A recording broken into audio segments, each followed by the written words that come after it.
communism makes such a lot of war and bad things. This is an ADF career. Important point about the Green Party. It's become an extremist party, Rowan. Do you agree with any of these statements? Do you think they're true and accurate? If so, congratulations. You have just fallen for propaganda. Don't worry, it happens to everyone. In reality, communism is defined as a system where all property is owned by the community and each person contributes and receives according to their ability and needs. The Greens Party is actually pretty moderate, and you should not join the army. Propaganda is a word that, for most, brings to mind World War II posters, Cold War leaflets, or tyrannical voices loudly proclaiming the virtues of their ideology. But the use of propaganda didn't end with the Cold War, it simply got smarter and subtler. As a highly developed Western country with freedom of press, democratic elections, and relatively stable political and economic systems, Australia doesn't seem like the most likely country to utilise propaganda against its citizens. But all of this doesn't make us immune to propaganda, it just makes it harder for us to see it. Let's start with the media. In Australia, over 70% of physical and online newspapers and magazines are controlled by a single company, News Corp. News Corp Australia is owned entirely by its American parent company, News Corp. It operates 170 newspaper and magazine titles in Australia, including The Australian, The Daily Telegraph, The Sunday Telegraph, The Sunday Mail, Herald Sun, and The Advertiser. That's more than in most developed democracies.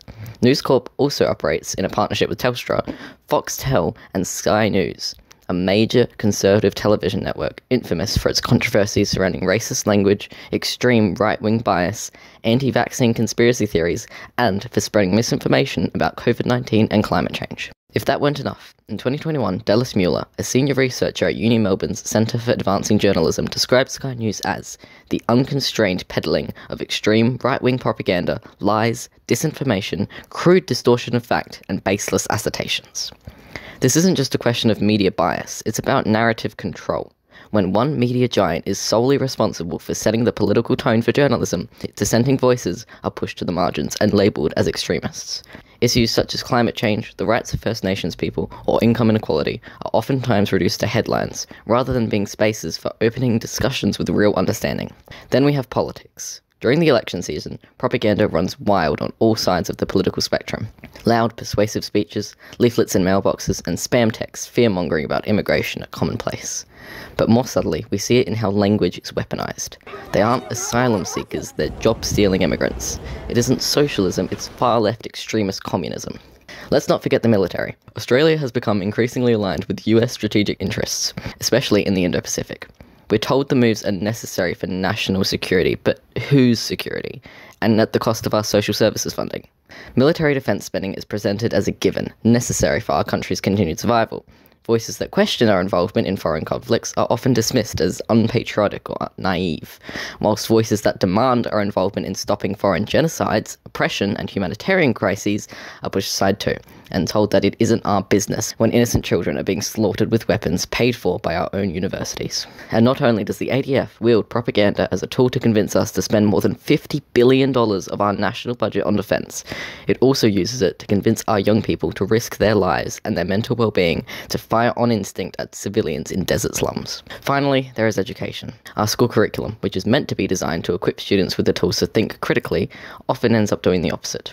We are taught about the wartime propaganda of the Soviet Union and Nazi Germany, but never about the propaganda of our own current government and military recruiters. Even the way that certain darker history topics are taught are communicated so in a way to spread the agenda of our leaders that our country is doing great, there's definitely no need to start voting for more progressive parties or protest against us. The violent and ongoing mistreatment and genocide of Indigenous people, reduced to yearly history lessons about how very sorry we are for our past, not taking into account how we are continuing to perpetuate violence and oppression against the Indigenous people of this country. Australia's involvement in conflicts and genocides like the current genocide of Palestinians and the unjust proxy war of Vietnam, sanitised to protect our image or skipped entirely. Most students graduate without ever having learnt how to recognise state-sanctioned propaganda or question media narratives, because of course they aren't. Why would the government, who controls the curriculum, want to use said curriculum to teach their young people how to recognise their government's faults?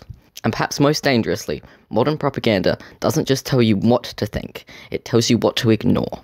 Right now, here in Australia, the housing and rental crisis is worse than it was in the Great Depression. Wages aren't increasing despite inflation leading to more and more poverty, and Medicare is as underfunded as ever. But when one political party claims that the other is planning on setting every bulk billed medical practice on fire, it makes you forget that their own party just used the fire extinguisher budget to send weapons to murderers in a foreign country.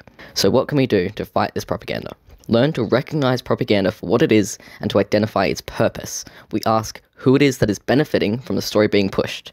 We diversify our sources, we support independent journalism, and we teach media literacy. Propaganda today is not a megaphone loud and demanding you join the war effort. It's a subtle whisper that sounds like common sense.